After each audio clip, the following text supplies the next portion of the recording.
Okay, so correlation and regression. Thank you to Dr. Frost for the fantastic resources again.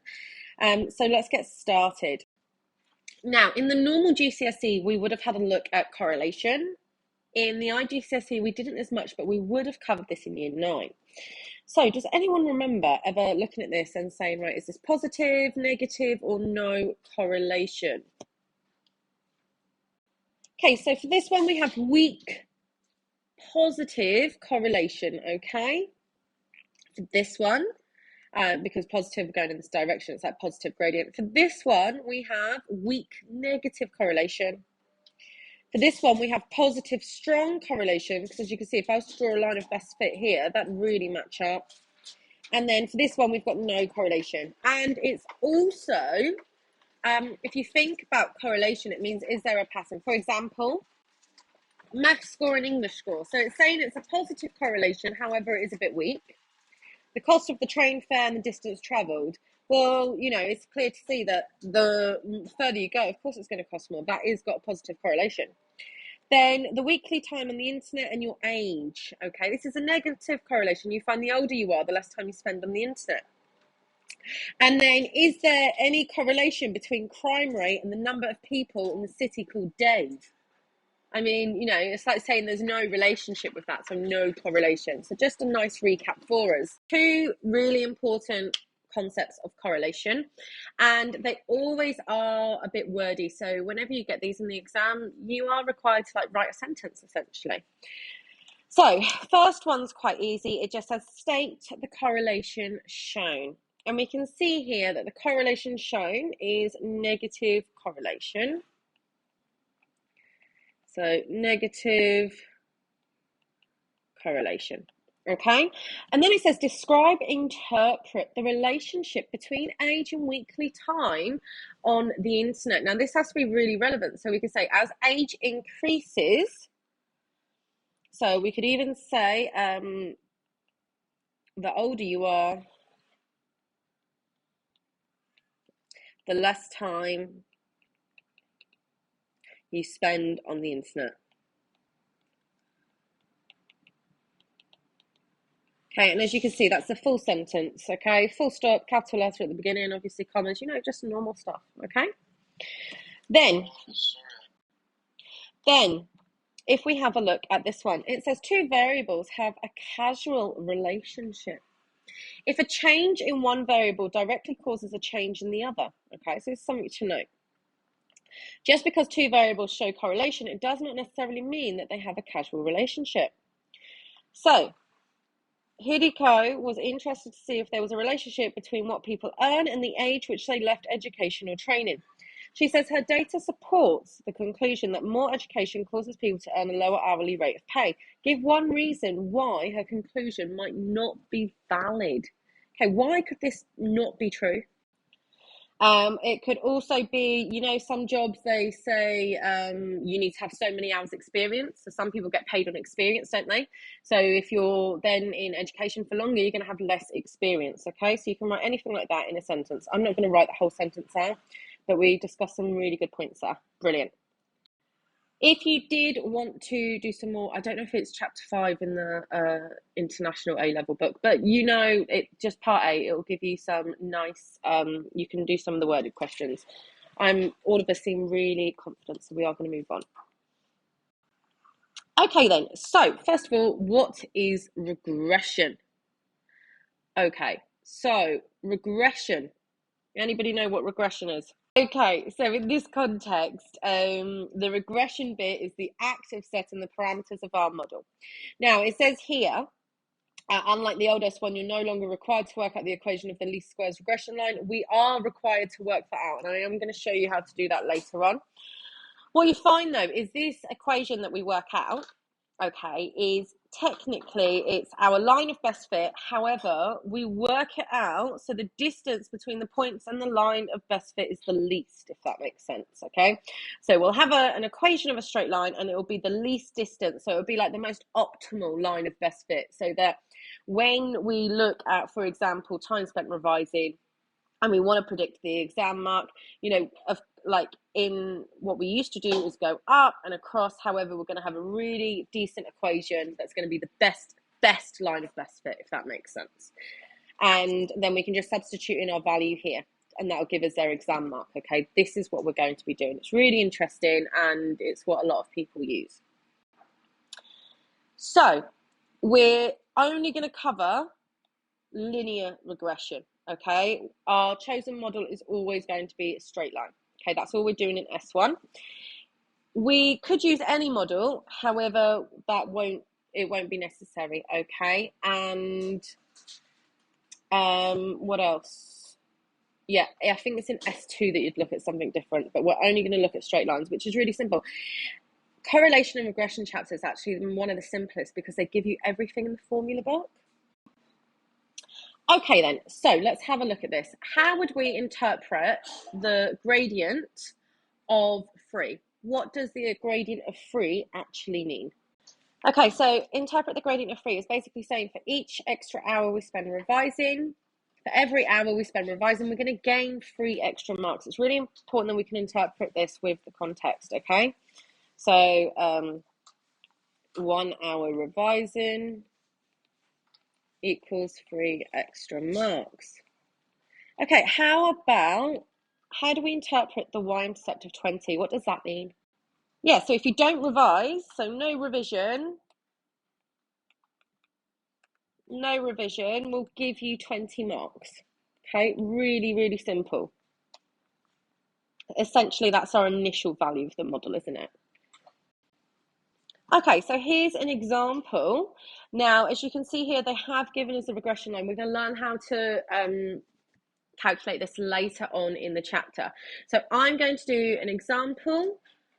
No, I'm not going to do this example. I'm going to give you a few minutes. You guys do this, then I will go through it. By looking at this, we can see there's a strong positive correlation. Okay, and you really need to, don't just write strong positive. Make sure you write strong positive correlation between mean wind speed and daily maximum. Literally, I'm going to copy the rest of that. Okay, that's going to go there. I'm just not going to write it now because it'll just waste time. Okay, then the next part says the equation of the regression line on G on W for these 15 days is G equals 7.23 plus 1.82 W. Okay, so if you think about this 7.23, this is going to be our starting point. Okay, this is our y-intercept, isn't it? So you can see, like, I don't know, maybe this is how they've done the equation, but remember, this is going to be the best line, the best line of best fit. So it's given interpretation of the value of the gradient of this regression line. Okay, so if we think it's 1.82, what does that mean essentially? Okay, in terms of the context of our graph. Now we know for every 1 knot that the wind speed goes up, the gust is going to go up by 1.82. However, you can see here, we don't really have it in ones. Maybe it's a little bit better if we talk about maybe tens, if we look at our graph. Okay, so you can write if the daily wind speed increases by, we could even say 5. Okay, that means that our gust is going to increase, and then obviously we're going to have 1.82 multiplied by 5. Okay, so you can write any of that there. Then part C says justify the use of a linear regression line in this instance. Right. The model suggests, okay, because it says strong positive correlation, that suggests there is a linear relationship. So therefore, a linear regression model is suitable. And that's literally what you have to write. The stronger the linear correlation, the more suitable a linear regression line is. Okay. So for part C, we don't really have to talk about the context of the question. We have to talk more about the correlation. Perfect. So take a moment to read the question and pause it now, and I'm just going to talk through it. So there's some facts here. Interpolating is when we're estimating a value inside the data range, okay? And extrapolating is when we're estimating a value outside the data range. So 39 weeks will be more accurate as there is no value for 30 weeks. And that is completely true. If you think about 30 weeks, what is that called? That's extrapolating because it's not in our data range, okay? So we do know that that is going to be more accurate. So the prediction for 39 weeks is within our range. As you can see, 39 is here. Okay, so it's more likely to be correct. And the prediction for 30 weeks, we don't know how accurate that's going to be because it's outside the range of data. So anything like that will be fine. Part B, explain why the regression equation given above is not suitable for this estimate. Okay, now we have y equals 8.91 plus 0.62x. Okay, if we think about this, x is in fact how many weeks? So this is saying at 0 weeks, because if we put 0 in here, at 0 weeks, the baby's circumference, the baby's head circumference is 8.91. Well, at 0 weeks, you're not pregnant. So there is no baby, okay? So it's not really appropriate, is it? It's not suitable at all, okay? So what they've actually put in the mark scheme is that the independent variable in this model is the gestation period, x. You should not use this model to predict a value of x for a given value of y, okay? So this is why it's just not, it's not very good. Okay, so we're going to do page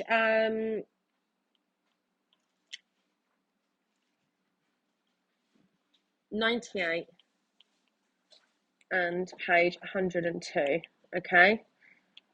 If we do the questions, we'll work together. Right, so I'm now going to introduce you to some formulas. However, these are in the formula book, okay? So you don't need to memorize them. It does say it's useful to memorize because they write it slightly differently. They don't write it differently in the book, okay? It is all here. It's a slight difference. They have an I in it, but it doesn't matter. I'm going to show you how it looks, okay?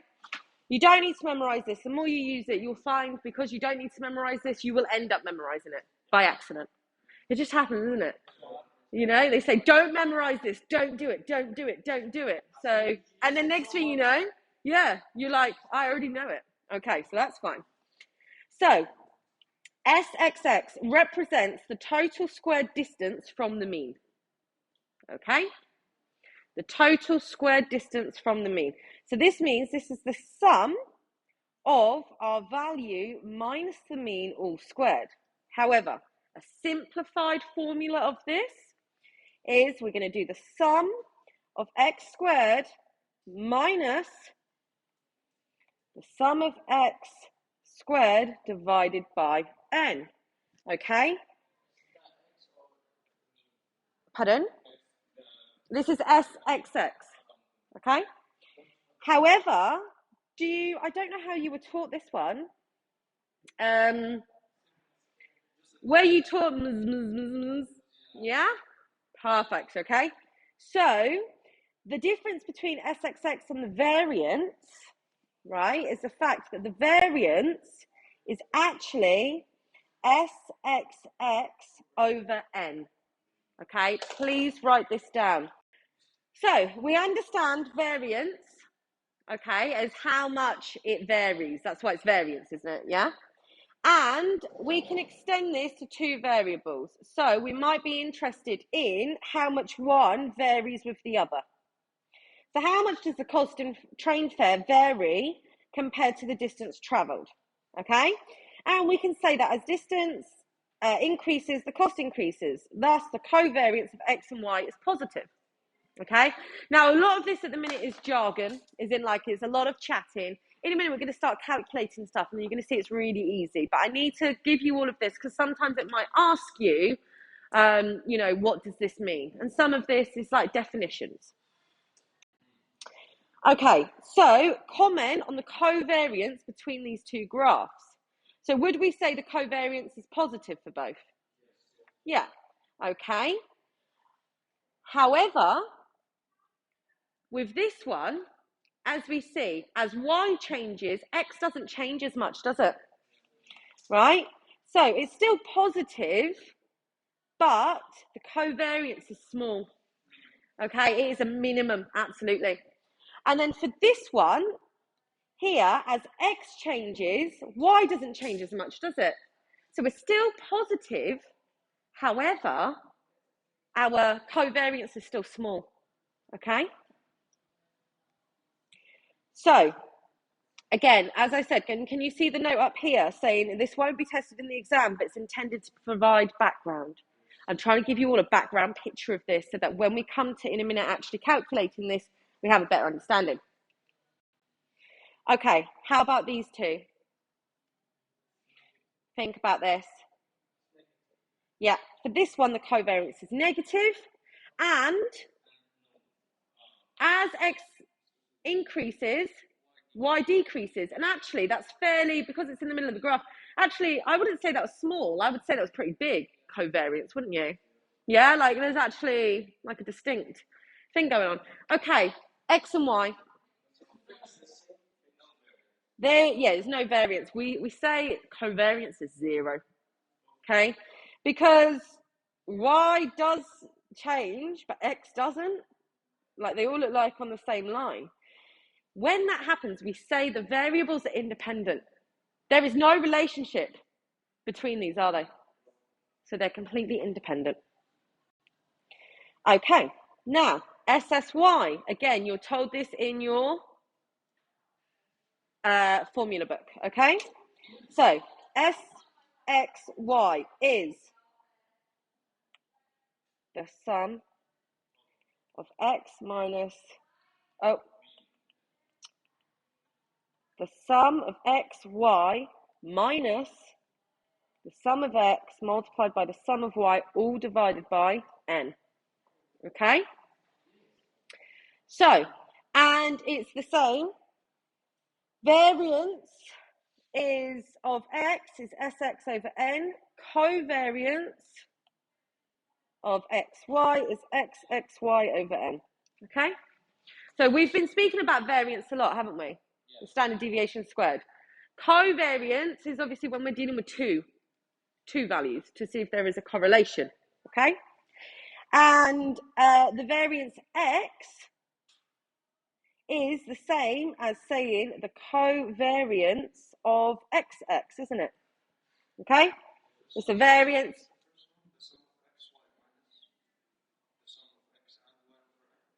Yes. Now, one of the last things we have to do before we start actually getting on with questions and actually doing some stuff, okay, is looking at the product moment correlation coefficient. It's called PMCC. We are given this in our book, and the formula is SXY over the square root of SXX SYY, okay? This tells us whether our correlation is positive, negative, strong, weak, no correlation, okay? This is what this R value is going to give us. So I'm going to tell you a bit more about it now. So here we go. If R equals 1, this means we have a strong positive correlation. Strong positive correlation. If R equals 0, that means no correlation. Okay? And if we have -1, strong negative. Okay, so what I would like you to do is on the next page, like if we had 0.5. Yeah, I mean, the weaker it gets is the closer to 0 it gets. So 0.5, I'd say it was like medium positive. Yeah? If it was 0.2, weak positive, yeah? Minus 0.2. Yes. Okay, so here we go. We've got a matching thing for you. Right, so have a look. You've got 4 graphs, 4 product moment correlation coefficients. Which graph goes with which one and why? Off you go. Okay, so imagine drawing a line of best fit between them. This one was probably the easiest one to draw. So this is positive gradient, really strong. So this is 0.96. Done. Okay, the next one that's positive, probably not as easy to draw, is this one, because we don't actually have any data down here, do we? No. So this one is still quite strong. However, it's not as strong as the first one, is it? So this is 0.8. Okay, which one has got no correlation at all? Which one? Yeah, bottom right. I would struggle to draw a line of best fit here because it's all over the place, isn't it? And then this one, we know we have a negative correlation, and we can see it's probably not as strong as the others. So this is why it's minus 0.4. Okay, so nice. This is how we interpret this number of R. Okay, here's an example, and we're going to go through how we calculate these values. Sometimes in the exam, they're actually given to us. Sometimes in the exam, they'll say SXY equals 44 or whatever. Yeah, sometimes it'll tell us, sometimes it won't. We're going to go through this step by step. Now, there's two ways. We can calculate this manually, or we can use our calculator to calculate this, which I highly suggest because this will make our lives easier. Okay? Okay, however, guys, if on the next slide, I've done this on the calculator. However, just to recap, how would you find the sum of x? No, we'd add all these x's together. Okay, in our calculator, though, it did give us the answer of 191. Oh, what is that? 191.1. Okay, guys, how would we figure out the sum of y? We would add all of these. We're going to get 229. No. The sum of xy, yeah, you would do this times this, plus this times this, plus this times this, etc. However, we don't have time to waste. So in our calculator, we're going to do 7296.7. Why don't you try that in your calculator and you tell me if you're right? Okay, and it also wouldn't work. Then we have the sum of x squared.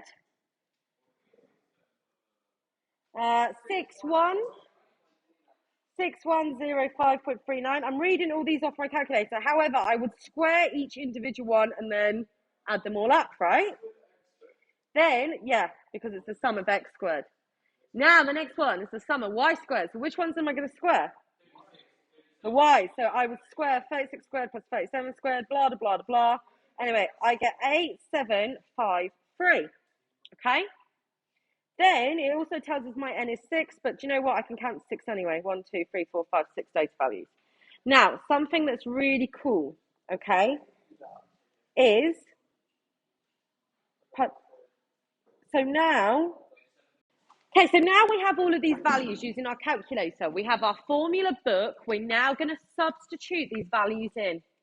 Now, some of you, this is going to be quicker than others because you can put it into a table and figure it out. For some of you, you can't put it into a table. You're going to have to do it manually, okay?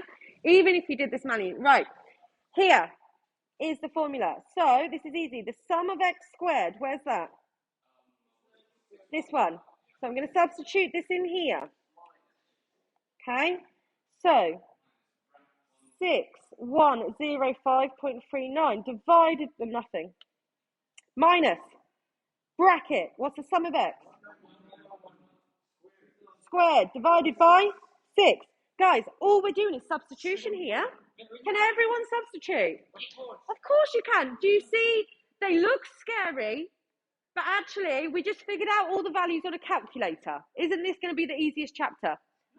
Yes, you remember how to use a calculator. You know how to do all of these questions. So what I want you to do is double check on your calculator. You can get all the answers. Okay. So I get 18.855, 12.833, and 3.05. These are the answers I get. So now I've got these answers. How am I going to find my product moment correlation coefficient? I'm going to substitute these into these. Honestly, it couldn't get any easier. So I'm going to get 3.05 divided by the square root of, I can't see, 18.855 multiplied by 12.833. Right, this is going to give me an R of 0.196. Who can tell me what does that mean between the head circumference and the gestation period? Very weak positive correlation. There doesn't really seem to be a correlation. It's really weak, isn't it? 0.19. It's quite close to 0. Yeah, and do we remember we saw these dots? They were pretty all over the place, weren't they? Yeah? And it didn't make sense because we couldn't use this data, could we, to predict the child's circumference when it was like 10 weeks. And do you remember at 0 weeks it said that the head was so big? Well, obviously at 0 weeks there is no embryo. Yeah? Perfect.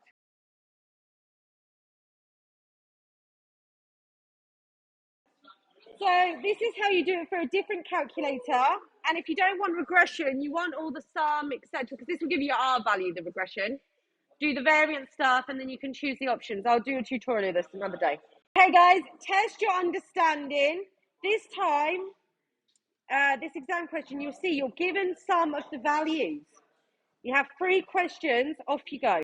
Okay, so they've actually told us in the question all of the values that we would normally get off the calculator. Okay, so we don't need the calculator for this. Okay, because they've actually told us all the values here. And they normally do this in the exam. They normally give us the values. The reason why I've showed you how to work them out is just in case they don't. Okay, or what if they gave you half the values? So, the only thing they haven't given us here is n. Okay, because we need n, don't we? Yeah, so, but what is n? 9, because there's 9 different places. Then it wants STH and SHH. Okay, so STH. Okay, it doesn't matter. If I look at STH, I know that T is my X. Yeah. So this is the sum of TH XY minus the sum of T, the sum of H over N. Okay, have I been given the sum of TH? Yeah, 64980 minus, what's the sum of T? 110 times the sum of H, 7150, divided by N, which is 9. All we're doing is substituting, guys. That's it. Okay? From this, we should get negative 22408.9. Okay, the next one is SHH. Guess what, guys? Yeah. So I'm going to do the sum. So the sum of H squared minus the sum of H all squared divided by N. I'm just following the formula, guys. That's all I'm doing. The sum of H squared, 7171500 minus 7150 squared divided by 9. Okay? Now this does give me a very big number. 1491222.2. Now I haven't rounded yet, but it has clearly said in the question to round to 3 significant figures. Okay, so if I round both to 3 significant figures, I get minus 22400, and that is STH. SHH equals 1491234. Okay, there we go. It then says calculate the product moment correlation coefficient for this data. That means I'm calculating R. Now, if you wanted to, you could just put it into your calculator. However, it's good to write down. You have to go back on your calculator and press the other option for R, regression. However, the formula is in our book. The formula for R is SXY, which we know is TH, over the square root of STT SHH. Okay? So, we already worked all this out, because it told us STT as well, didn't it? Okay? I substitute, put this into my calculator, I get negative 0.952. Okay. It then says, state whether or not your value supports the use of a regression equation to predict the air temperature of different heights on this mountain. Give a reason for your answer. Do we think this is good? No, but do we think, is this strong or weak? Is it strong or weak? It's strong negative correlation. It's really close to -1. Okay? Strong. Negative. Correlation. Okay? So, guys, remember, if R is close to -1, I'd have put C. R is close to -1. Guys, imagine we have 1 to -1 and 0. If yours is close to 1 or close to -1, this is strong. Okay? So, would we use it?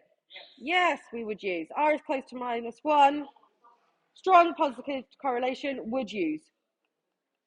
Okay, perfect. Okay, here are 2 more questions, and I would like to know, after you've done them both, work out SXX, blah, blah, blah, blah, blah, blah, R, and then I want you to comment with relation to the question on the correlation between heart rate and reaction times, and then the correlation between weight and blood pressure, please. Off you go. Right, so we should have the formulas here, and we should be having a look. They already give us information. They normally already give us information. It's really typical of a question. So if we have a look at S of xy, so the first one was S of xy. It's really simple. If you look, if we look at the formula sheet, if we want xy, we have to do the sum of xy minus the sum of x multiplied by the sum of y over n. Like, you literally cannot go wrong with these questions if you can read. That's how simple it is, all right? If you can read, you've got these questions. So first ones, we've got the sum of xy. Have we been given that? Okay. It's as easy as this. The sum of xy is 6154. I'm literally going to type that into my calculator right now. The next thing I'm going to type is minus. Yeah, then I'm going to type the fraction button. I'm going to get the sum of x, which is this number, multiplied by the sum of y, which is this number. And what am I going to divide it over? N, which is 11. Honestly, could we get any more easier than this? No. It's just substitution as long as you can read. So when you do this, you should get, I think for this one, we're going to have SXY, we're going to have minus 1334.09. For SXX, we're going to do the same thing, follow a formula. We're going to have 4,770.27. And then SYY, we're going to have 39,979.63. Okay, now we have all these values. How are we going to find R? Well, we're going to use a formula. Again, is it difficult? No, we're going to use substitution. So we're going to get minus 0.951 once we put it all into our calculator. Okay, what does that tell us? Yeah, strong negative correlation. This is really strong. So obviously the closer we get to -1, the stronger it is, okay? So there's a negative correlation between heart rate and reaction times, okay? Make sure that when it asks you, you always relate back to the context. Strong negative correlation will look like this, okay? I have a negative gradient, okay? And if you think that X is the heart rate, and then the Y is reaction time, okay? So if you think about this, the lower the heart rate, the higher the reaction time, okay? If the correlation is, if this is 0, there's no correlation. There's no. If this was positive 1, it would look like this. That would be direct proportion. If it's 0, it means there's no correlation. For example, how many ice creams are sold a day compared to your shoe size? Has that got anything, how much ice cream I eat, has that got anything to do with your shoe size? No, so we're getting 0, okay?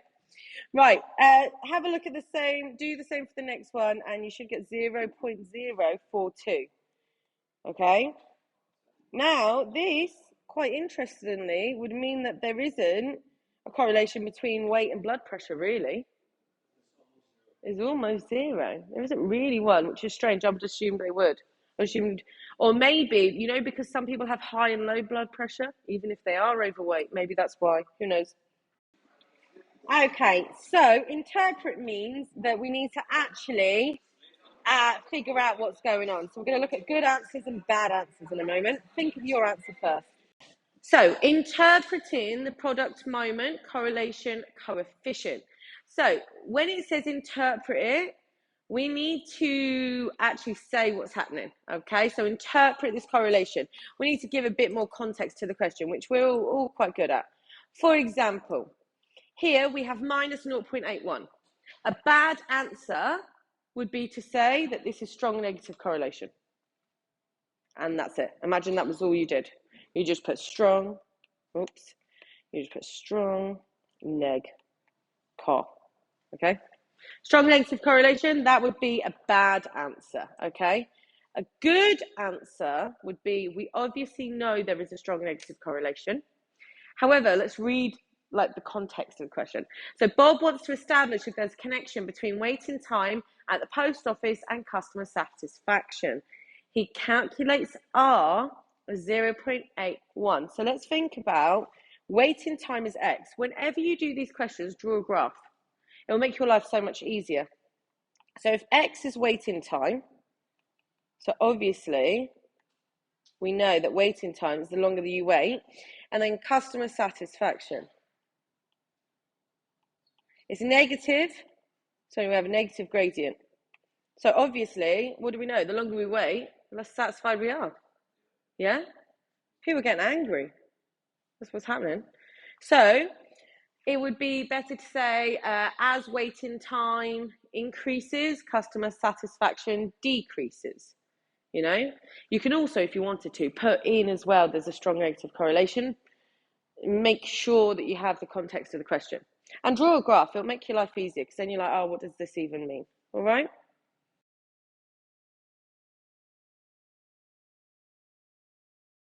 Right, effects of coding. So sometimes this will be like a part D of a question. So you'll do your part A, B, C, right? And your part A will be like, calculate S, X, X. And then they'll already have the other ones. And your part B will be calculate the product moment correlation coefficient. Part C, interpret this. Part D, the data, this new data has been coded, okay? So this is where it comes in terms of questions. And it will say that if all of our data values, X, get K times bigger in size and values Y become Q times bigger in size, what happens, okay? So what do we know about the variance? It is the standard deviation squared. Okay, so we're going to remember that is squared, okay? So this means if it gets X times bigger, the variance of X, this means it will be K squared times bigger. Yeah? Okay. SXX.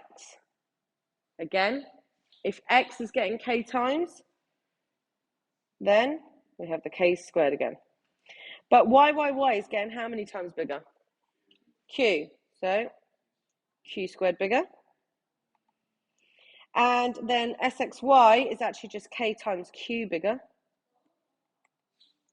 Now, what effect does this have on R? Shouldn't have any effect on R.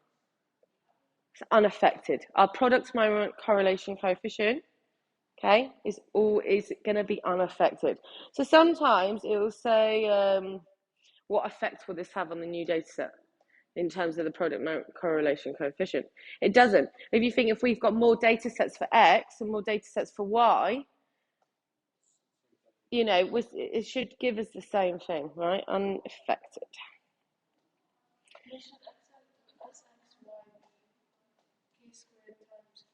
No, just K times Q. Because we're only looking at the X, and the Y. So Y times Y, that's like Q times Q. That's why we get the Q squared. Do you see? Okay, so in this example, what we have here is we've coded the data to the X values. We've done X minus 1020 divided by 1. So 1020 minus 1020 is 0. Divide that by 1, 0. 1032 minus 1020 divided by 1 is 12. So can you see how these data values are easier to work with? That's why we code it. And then the same with the Y's and the Q's. So now we just need to find the product moment correlation of this new data set. Is any further adjustment needed? Okay, how are we going to find the product moment correlation coefficient? How are we going to do that for this data set? Absolutely, we can just find the S of PP, yeah, S of QQ, S of PQ. Do you remember how we find it for a data set? Okay, if we have a look at the formula. So we have S of XX is the sum of X squared minus the sum of X all squared over N. You're going to have to sit there and do this manually or use your calculator. Okay, give this a go, and then we should get 0.655. Okay, so now we're going to have a look at some questions with everything in it. Okay, so a bank reviews its customer records at the end of each month to find out how many customers have become unemployed, U, and how many have had their house repossessed, H, during that month. The bank codes the data using the following variables. So X equals U minus 100 over 3 and Y equals H minus 20 over 7. The results for the 12 months of 2009 are summarized below. Okay. Calculate the value of the product moment correlation coefficient for X and Y.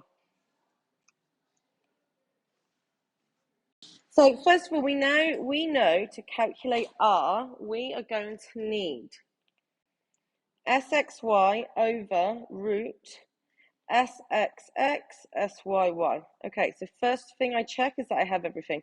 Do I have SXX? Yes, so that's going to go here. Do I have SYY? Brilliant, so that's going here. Do I have SXY? No. Okay, so step 1, I need to find SXY. It's okay, you know, I'm reading the formula sheet. So SXY is sum of XY, which I have, 23,070, minus the sum of X, 477, multiplied by the sum of Y, 480, all divided by N. What's my N? Doesn't say, it's 12 yet. Okay, so this is going to give me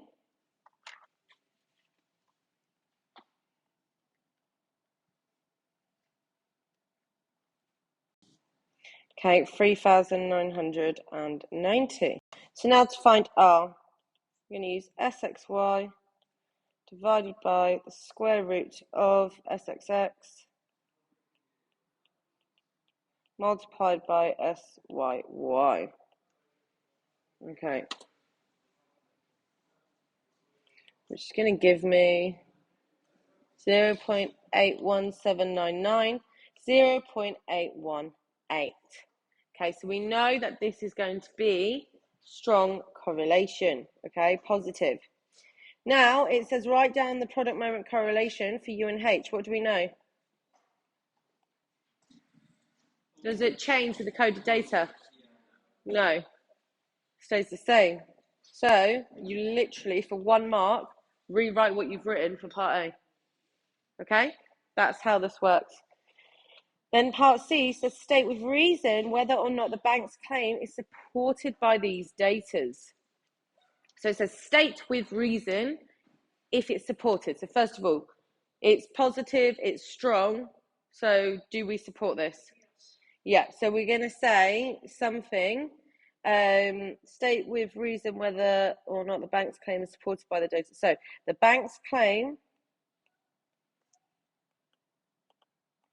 is supported by this data. Okay, first of all, this is the state part. You get 1 mark for that. Now we have to give a reason. Why? Okay, now if we think about what was my X, my X had something to do with the U, right? Unemployed and house repossessed. So if you think about it, we're going to draw a graph. Unemployed, house repossessed, strong positive. So what do we know?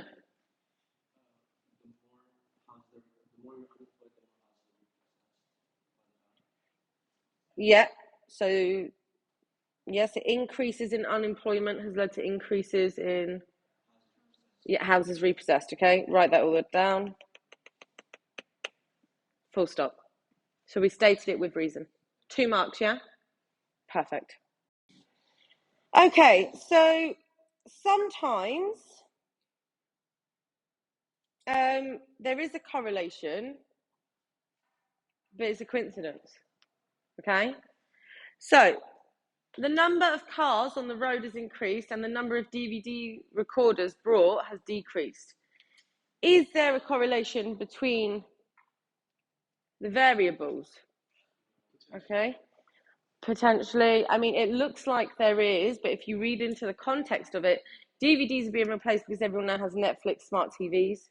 More cars on the road, we've got more humans in the world. You know, so even though if you were to put these together, there would be a correlation over the years. It's due to other factors. Yeah. Next one.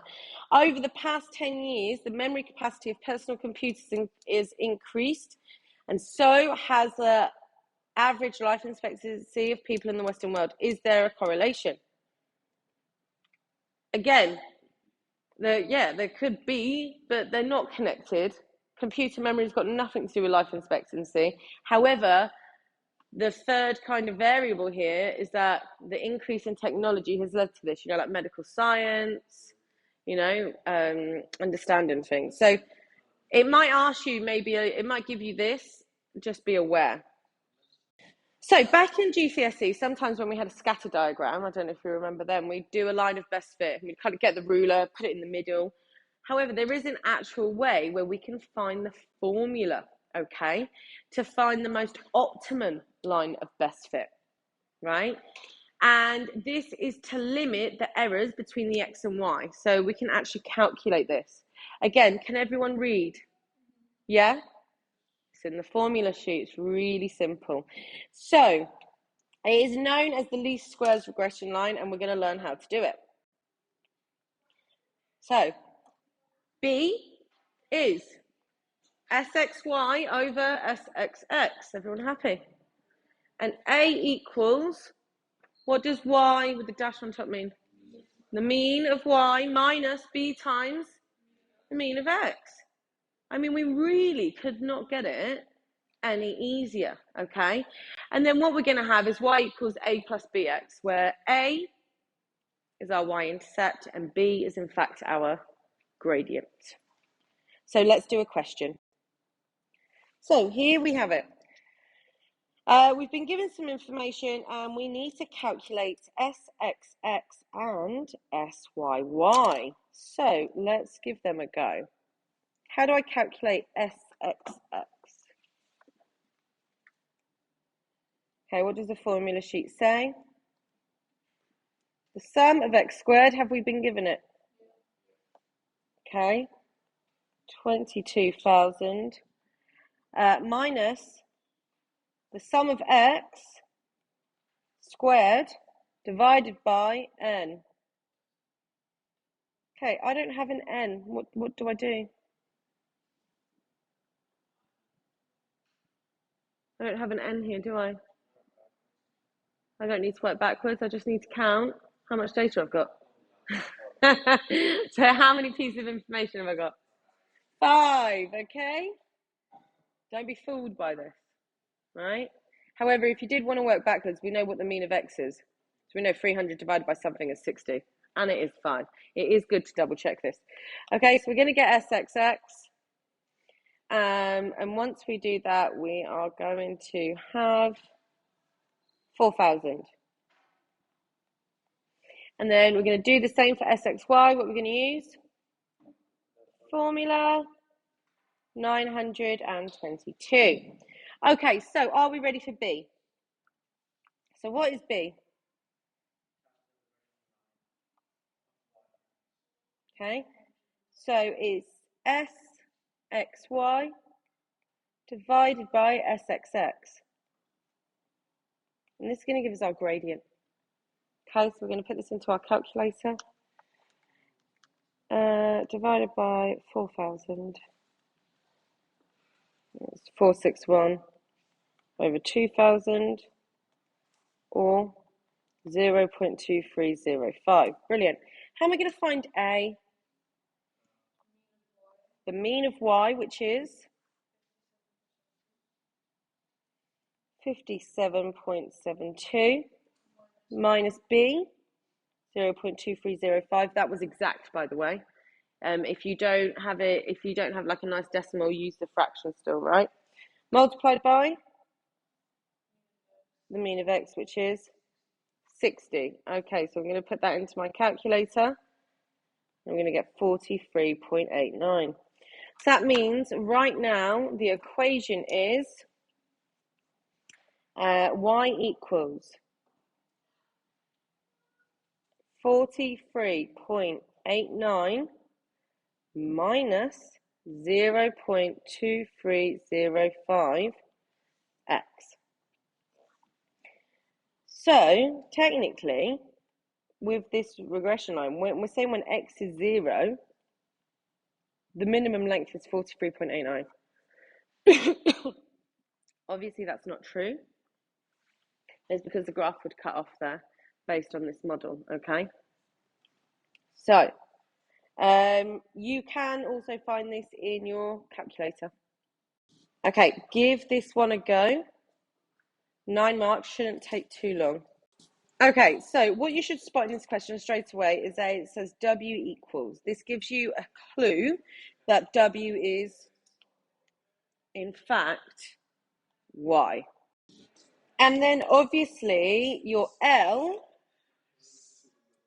is your X. Now you've been given some information, blah, blah, blah. So what you should have is B should equal 1.8. A should equal minus 60. So when it wants you to find the equation of the regression line, you should have W equals minus 60 plus 1.8L.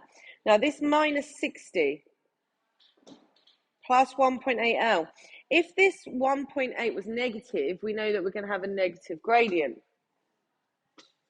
Right, then it asks you, estimate a newborn with a length of 60. What are you going to substitute in? L equals 60. We're going to get W equals 47.3. Okay, roughly. Then it says comment on the reliability of your estimate, given a reason for your answer. Okay. What do we think about this? Do we, in our data set, have any babies that are length 60? No. Okay. We just have the smallest is 49 and the largest is 51. A length of 60 means we're literally using our line of best fit to predict this. Yeah? So we don't have it in our data set. It's called extrapolation. Okay, we're extrapolating data. It's unreliable. All right? It may be unreliable. Not always, but it may be. Okay? So it's called extrapolating. Okay, so now we've got coding on the line. Now we've looked at how it affects the mean, the variance, standard deviation, product moment, correlation coefficient. How does it affect the regression line? Now, in this case, I'll give you an example. So, 8 samples of carbon steel were produced with different percentages. Each sample was heated until it melted, and when it was melted, it was recorded. The results were recorded such as this. So basically, you know, I said sometimes like this would be like a part CD. They code it later, don't they?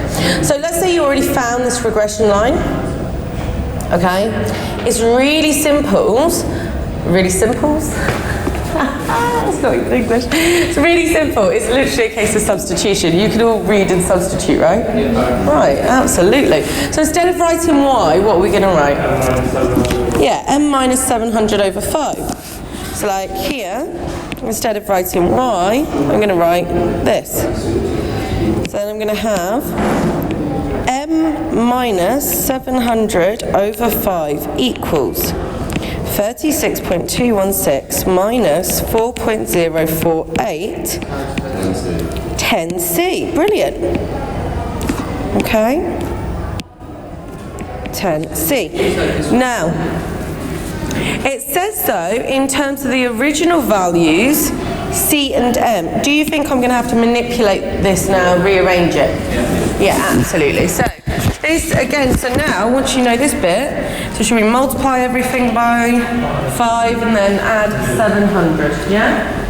Okay, so if we multiply everything by 5, we're going to have M minus 700, oh, and obviously multiply that by 10.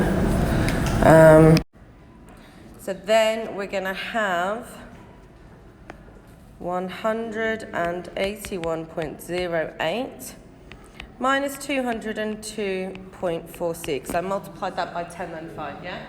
And then add 700 to both sides. Going to get m equals 881.08 minus 202.4. C. Okay, so nice and simple. Okay, so 2 more examples here. Why don't you give them a go quickly, and then we will check that it's right. So let's test your understanding. Okay, so the first one, instead of r, we're going to write 2y plus 11 equals minus 3 plus 20 lots of q, which is x minus 30. Expand, rearrange, simplify, etc. We should then end up, with y equals minus 307 plus 10x. Perfect. We can do the same again with the next equation. Just pause it, give it a go. Okay, once you substitute in, etc., we should get y equals 14 plus 2.5x. Okay? So nice and simple. Okay, so now we're going to do an exam question. You can see here's 6 marks. This isn't going to be the whole thing. However, let's go through this. Right, okay, so let's use the formula then for the regression line. So, to find B, we're going to use the sum of PV divided by the sum of, which one's our X value? VV. So what is this? 1.688 over 5.753. Over 5.753. What do we get?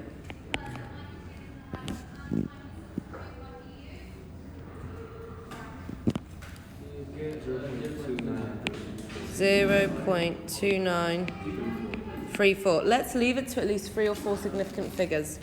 Okay? Then, to find A, we're going to have the mean of y, which is 3.22, minus B, keep that, your B is answer,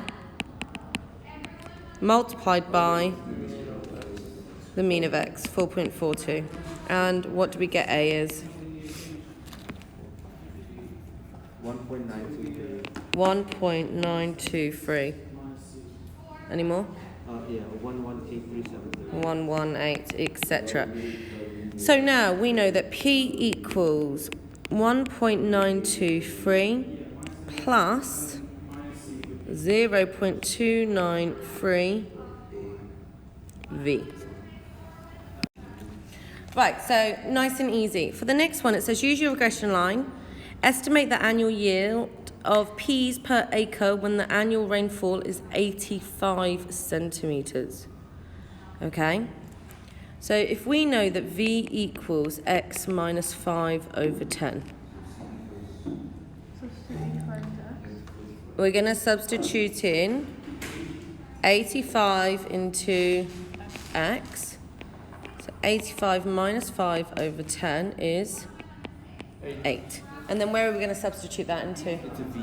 Yeah, into the original equation. So 1.923 plus 0.293 lots of 8.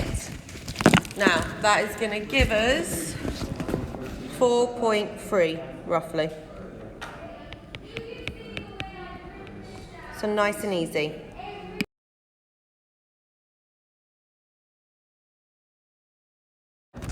Okay, so that is this chapter completed now. A lot of this chapter is being able to use the formulas, right? A few things to look out for. So, explain why this diagram will support the fitting of a regression line y onto x, okay? Where basically you have to say that the diagram implies a straight line, or like direct proportion, okay? Interpret the gradient slope of the line B. So literally, you can go for as x increases by 1, y increases by 2.4, yeah? Or it's positive. So that means, what does it mean if it's positive? There's going to be like a direct proportion, right? They are going to be connected or negative, yeah?